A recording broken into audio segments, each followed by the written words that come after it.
Alors, au niveau du bureau régional de Marrakech, nous accueillons et nous hébergeons les bébés abandonnés, les enfants en situation de précarité. Et également, nous avons la problématique des enfants en situation de handicap lourd.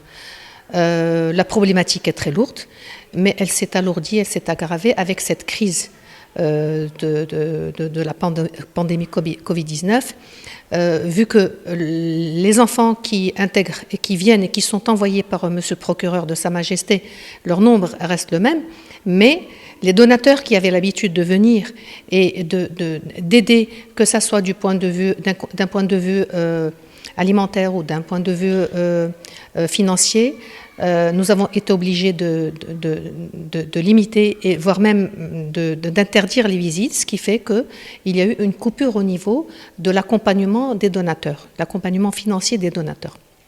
Ce qui nous a entraîné vers ce que nous vivons maintenant, c'est-à-dire une crise économique, une situation financière qui est vraiment critique. Nous avons 86 enfants qui résident aujourd'hui.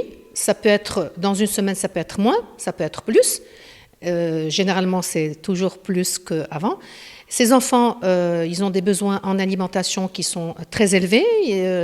Donc, quoi qu'on puisse nous envoyer de manière ponctuelle, ce n'est pas suffisant. Ce dont nous avons besoin, c'est qu'il y ait des dons réguliers, mensuels, qui couvrent le besoin mensuel des enfants en termes d'alimentation, que ce soit des produits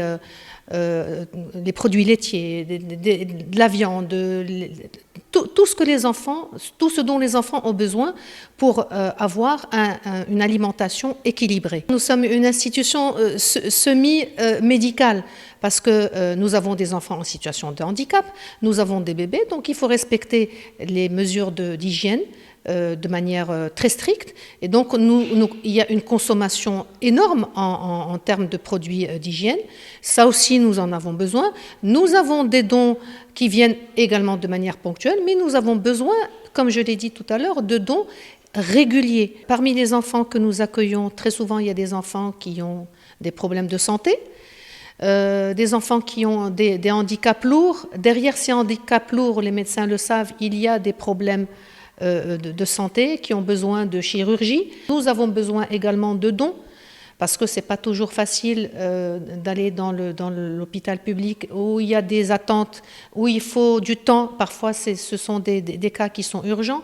Donc, nous faisons également appel à des donateurs privés qui nous permettent de nous orienter vers les cliniques privées pour pouvoir prendre en charge ces enfants qui en ont besoin. Je demande aux personnes qui ont des sociétés, qui sont capables d'aider au niveau alimentaire, au niveau médical, au niveau des produits d'hygiène, de penser aux enfants qui résident chez nous, parce que même s'il y a eu cette crise, même si nous avons fermé les portes aux donateurs ou aux visiteurs, nous n'avons pas fermé les portes aux enfants qui viennent en situation de précarité et qui sont transférés chez nous par l'intermédiaire du procureur de Sa Majesté. Nous continuons à recevoir des enfants, nous continuons à recevoir des bébés, nous continuons à avoir des charges qui grimpent mois après mois, alors que les dons ont cessé.